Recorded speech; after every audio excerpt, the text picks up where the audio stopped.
Hello guys, this is the first part of the non-deterministic finite automata. This is another class that we will be covering in this lecture and the other lectures. Up to this point, we are familiar with the DFAs and DFAs constraints. And before introducing this new class of machines, I want to mention two violations that can happen for DFAs. This is the first one. Look at this example, and you may pause the video and see what is the violation of DFA's constraint. As you see, the DFA constraint is violated because we learned that every state of the DFA should have one outgoing edge for every alphabet. For example, here we have one outgoing for B, but we don't have anything for A. Yeah. And also, if you look more carefully, you will see the same problem here. So we don't have any outgoing for B. So this is the violation. And as we learned before, when the machine is in this time frame, let's say for example here, and the input is A, machine doesn't know where to go. We didn't define any behavior for this kind of machine. So machine has no choice here, right? Okay, now let me ask you this question. What is the value of Q0A when machine is Q0 and the input is A? As you know, it is undefined. Okay, so since there is at least one domain value that is undefined, it means that the function will be a partial function. The delta function or transition function will be partial function. And as you know, this is a violation of the DFA constraint that said the function should be total, and at any moment and at any time frame, there should be one and only one transition for every symbols of alphabet. So you agree that this is not a DFA anymore. Now let's turn to the second violation. Look at this example and tell me what is the violation of here. As you see, the violation is here. For every alphabet, we need to have one outgoing transition, but here for B, we have two. So this guy is violating the determinism. You remember we said when we have an observer and looking at the machine, it should be always one and only one transition at any moment. But just remember this, if the machine is in Q0 and the input is B, then we have two transition right now. So this is definitely a violation for determinism. So it means that, again, there is some time frames that machine doesn't know where to go because it doesn't have one and only one choice here, right?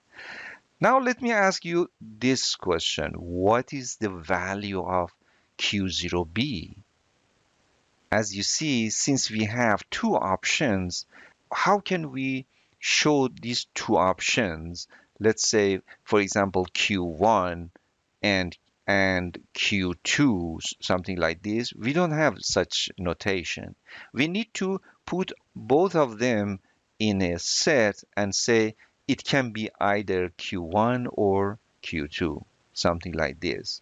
So we need to use a set to show what the range could be. So as you see, this is a violation of function now. We said function for every member of the domain, if there is any mapping to range, it should be unique. Now there is a mapping to Q1 and Q2, both of them. So this kind of function is called multi-valued function or multi-function. Okay, so again, you agree that this kind of machine is not a DFA because it's violating the DFA's constraint again. Let me summarize what I said here. So the violation number one was in some time frames, the machine has zero transition or no transition. And this caused the transition function to be not total function or let's say partial function. And violation number two, in some time frames, machine has more than one choice, right? And the function, the transition function, was multi-function or multi-valued function. Now, we want to relax the constraint of the DFAs that was very strict and to create a new class of automata that these two violations and one more thing that will be covered later are legal in this new class of the automata. Okay, so before that, let me have some practices here. Let's see what is the transition function of this example that we mentioned earlier. What is the delta of Q0 A here? Since there is nothing here, so it should be empty set. What is the Q0 of B? So for this one, we have no problem. It is Q1. And we can continue. The result looks like this. And as you see, in some cases, we have no value. It means that this guy and this guy in the domain was undefined. But since we decided to put the range values into the sets, yeah, we need to show everything by set in the range side. How about the next one? How about the other violation that we mentioned here? If we try to show the transition function by algebraic notation, we would get something like this. Now let's construct a new class of automata, and just remember that our goal is to relax the strict constraints of DFA. Fortunately, we have a roadmap. We have some steps to follow to construct a new machine. So this roadmap shows us that what really we are looking for. So let's start with the first question. Why do we need a new class? Always the goal of introducing a new class is having more powerful machines. But for this one, we still don't understand what's the meaning of power. Yeah, let me cover that later. But for now, let's claim that, hey, we want to relax this strict constraint. We want to have a more relaxed automata. And let's say we need to have a simpler transition graph. Now let's see what would be the name of this new class. To figure it out, let's review the characteristic of this machine. The second violations told us that this new class is violating the definition of the determinism. So you agree that in this case, we need to name it non-deterministic. How about the number of the states? The number of states is still finite. So we would reach to this point non-deterministic finite automata, or NFA. The third question is, what is NFA's building blocks? Fortunately, the building blocks of the NFAs is exactly the same as DFAs. So we don't need to talk about that. It means that it has the input tape, it has control unit, and it has output. The fourth question is, how do NFAs work? And we know that we need to respond to four questions.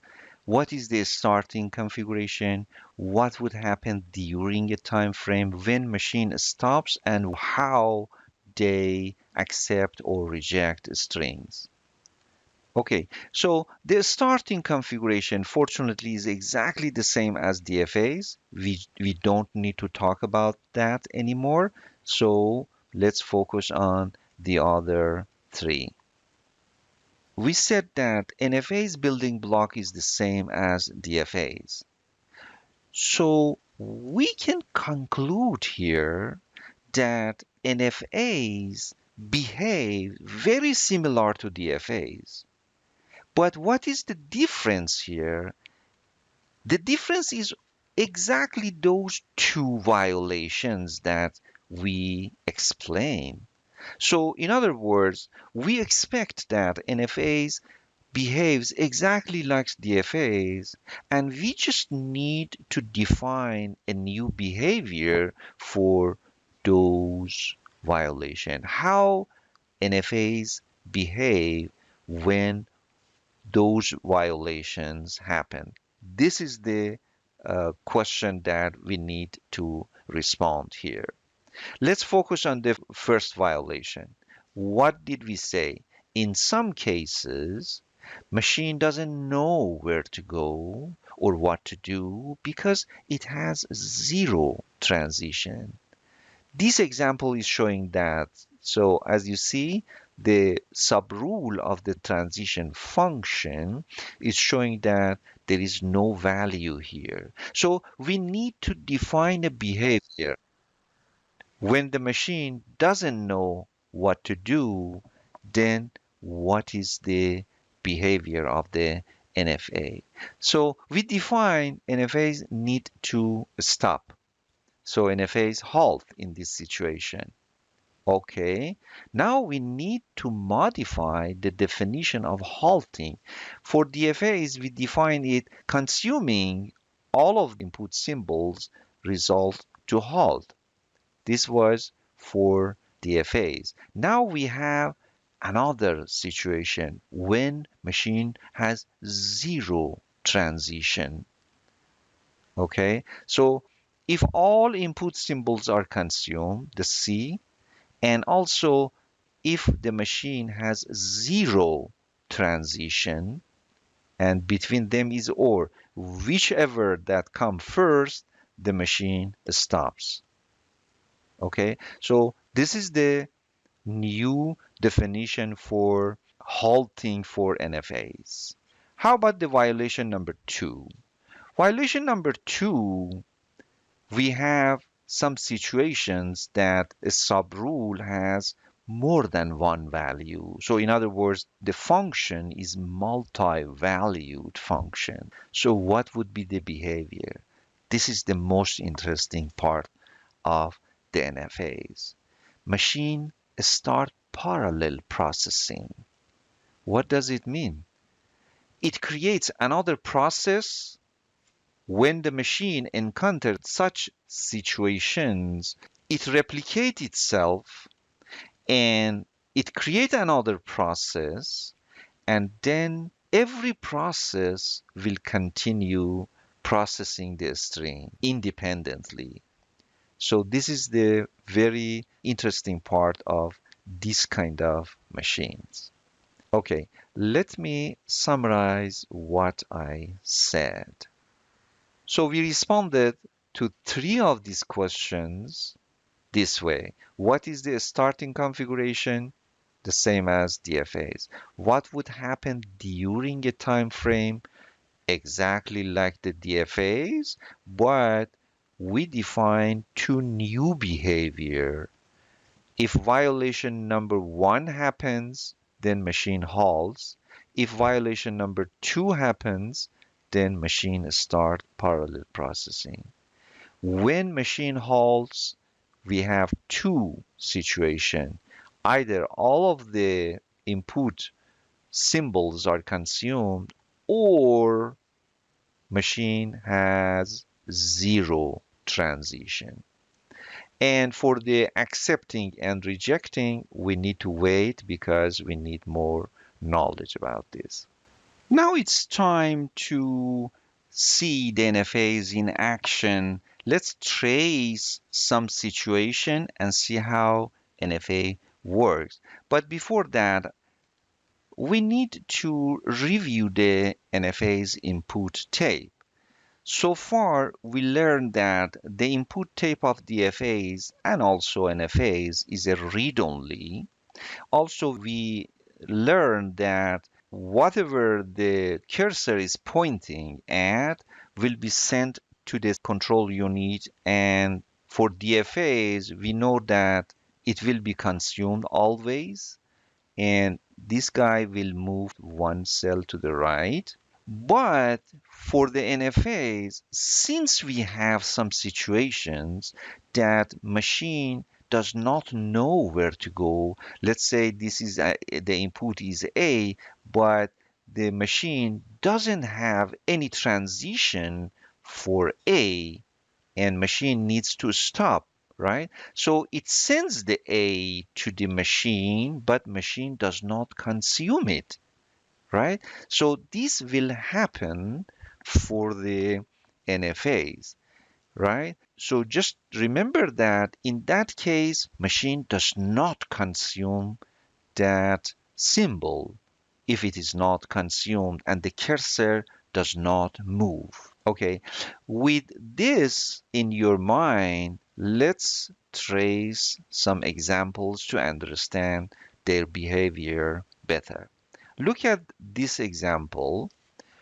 Definitely this is an NFA because in this time frame, machine has more than one transition if the input is A, right? Okay, now let's trace it and see how it works. So machine starts normally, and this is the starting configuration of the machine. The symbol A that cursor is pointing at will be sent to Q0, and Q0 will calculate Q0A. And since there is nothing here, so it means that machine definitely needs to follow the behavior that we define for NFAs, right?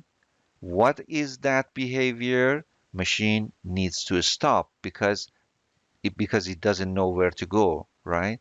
And machine stops. And just remember what I said about the consuming thing. A is not consumed because we didn't move, right? So the transition graph didn't move. That's why the A is not consumed. So the cursor will stay put and the machine stops here in Q0, all right? So now what's happening here?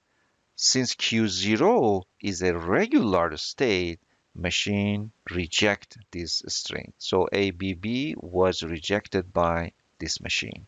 Also note that the machine did not consume all of the strings, you see?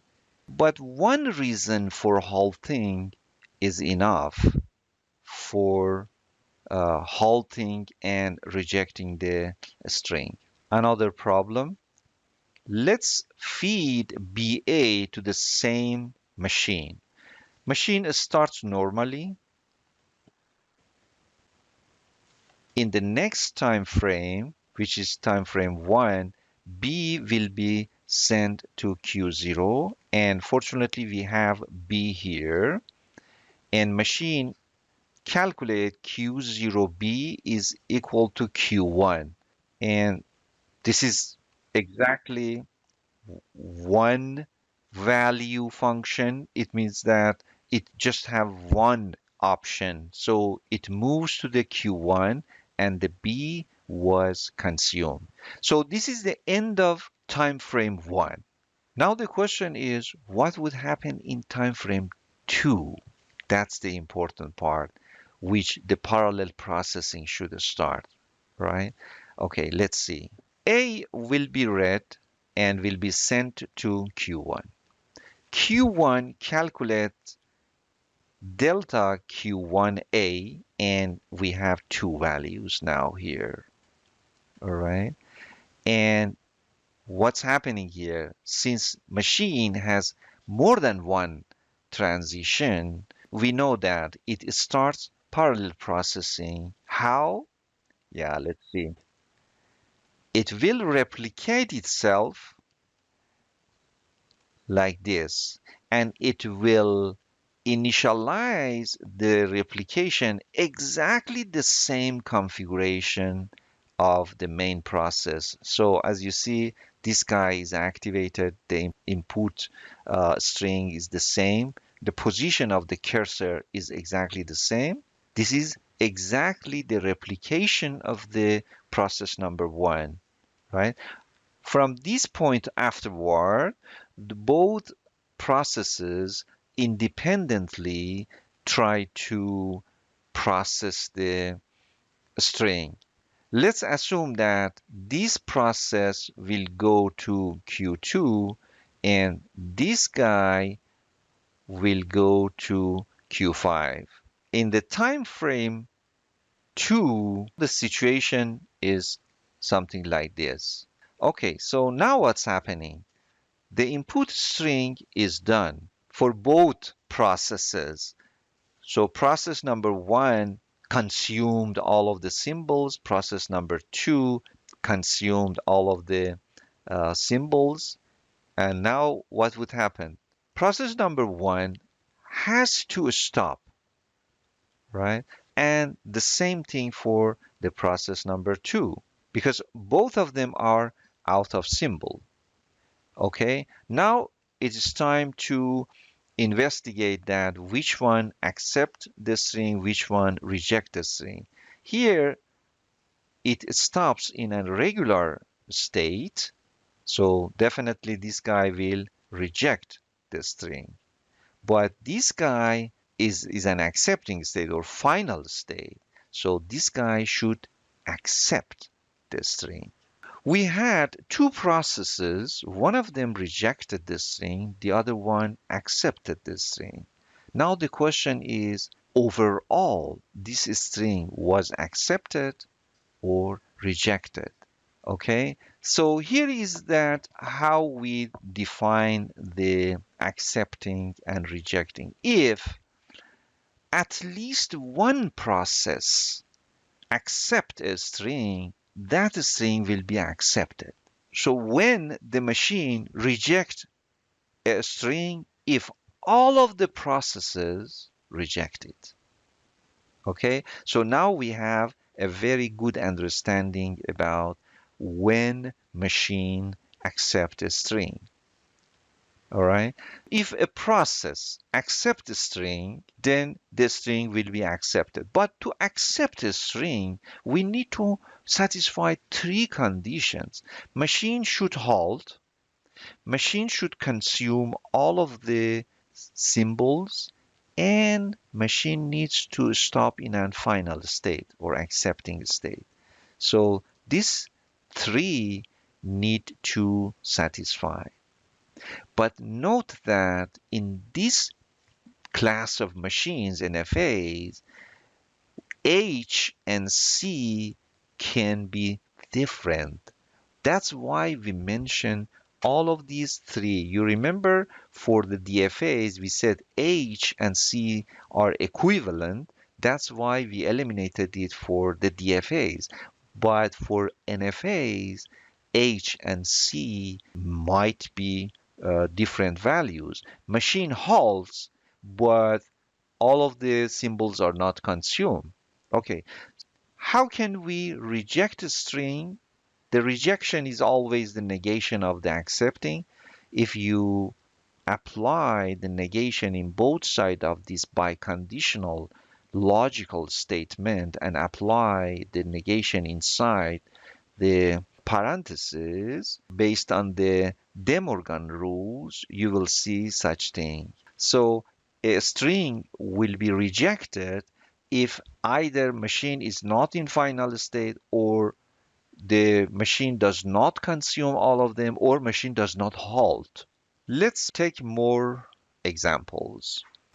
In this example, we have the same machine, but the string is different, BAA.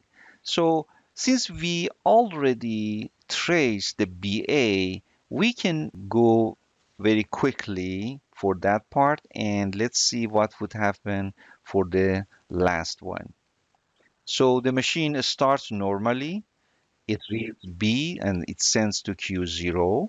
Q0 will calculate the Q0B and it moves to Q1. Now the B is consumed. In this time frame, A will be sent to Q1. Q1 and A has these two values. Machine has two possibilities. It starts parallel processing. It replicates itself with the same configuration. The A will be consumed. So the first process goes to Q2, the second process goes to Q5, and this is the end of the time frame 2. Now, in the time frame 3, we have another A here. So this A goes to both transition graphs, right? So this guy Q2A, it goes to Q3. And how about this guy, Q5? When you send A to Q5, there is no outgoing for A, right? So this guy will stop here, and this guy will stop here. But we have two different situations now. Because for process number 1, the symbol was consumed, right? Because we had a transition, but for the process number 2, we didn't have. So this A was not consumed. This process has to stop here because it didn't have any choice, right? This process stopped because it was out of the symbol, right? So two different reasons for halting, okay? Now, if we want to analyze that, what happened here and what would be the result of accepting or rejecting the string, since these two processes has two different situations, they have different analysis. For the process number 1, it is out of symbol. The machine stops in an accepting state, right? And the machine accept the string because all of those three conditions is satisfied. How about this one? Even though it is halting in an accepting state, but one of those conditions is not satisfied because all of the symbols are not consumed. So this process need to reject the string.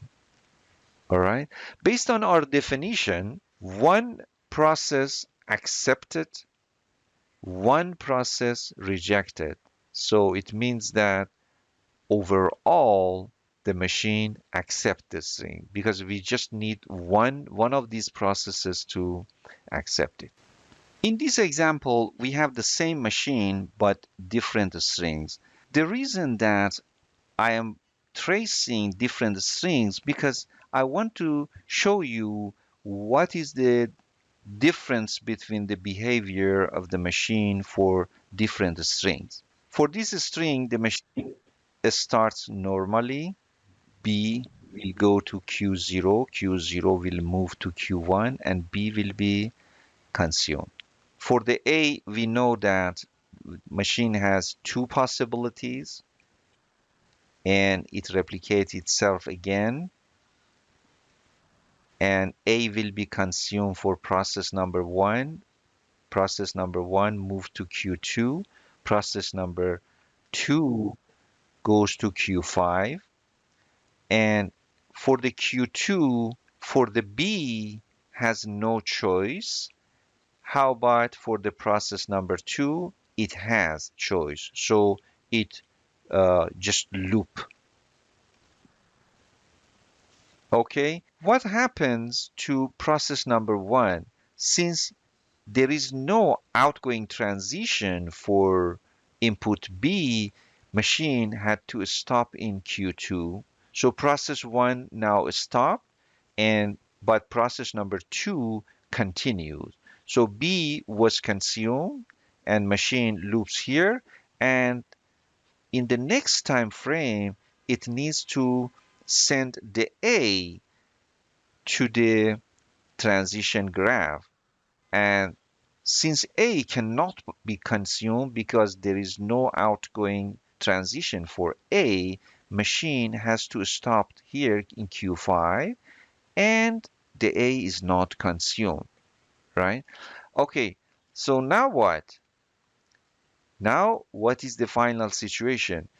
For process number one, the input string was not consumed and it was halt here in a regular state, and the machine rejected the string. For process number two, machine stops in an accepting state, but again, all of the symbols were not consumed here. So process number two has to reject two. So what is the overall result? Since both of them rejected the string, in this case, we would say the machine rejected the string. Now the question is, why do we need a new class? We claim that NFAs has simpler transition graphs, right? So we got back to this question again to show you that this is a true statement. Let me show you a couple of examples.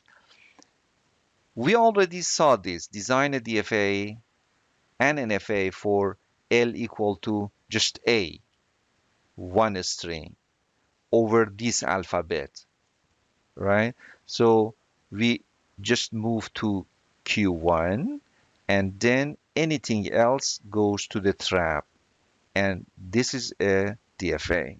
If you want to design an NFA for the same language, then it would be much simpler. Look at this. Because for NFA, we don't need to create a trap, right? Because we don't have the constraint of having out transition for every alphabet here. So, right? And we know that if machine is here and anything else, it will be read, machine stops here, right? So we don't need any trap for NFAs anymore. So if you compare these two machines, you see that this is much simpler, right? This is much simpler than this guy. Let me take another example. Let's say we want to create a DFA for empty formal language. You already probably know that this is the machine that rejects everything. So you see here, empty language, it means that any string should be rejected. And we create this and it loops here and everything will be stops in a regular state and will be rejected. If you want to create an NFA for the same language, this will be like this. We don't need to create this loop because everything goes here and will stops here, right? So again, no trap. In fact, this is the trap. And for this guy, we don't need any trap. This is another example. L equal to lambda. This is our lambda language. You know that a DFA looks like this, and this guy will be the trap because only lambda should be accepted here. It will be accepted here. Anything else goes to the trap.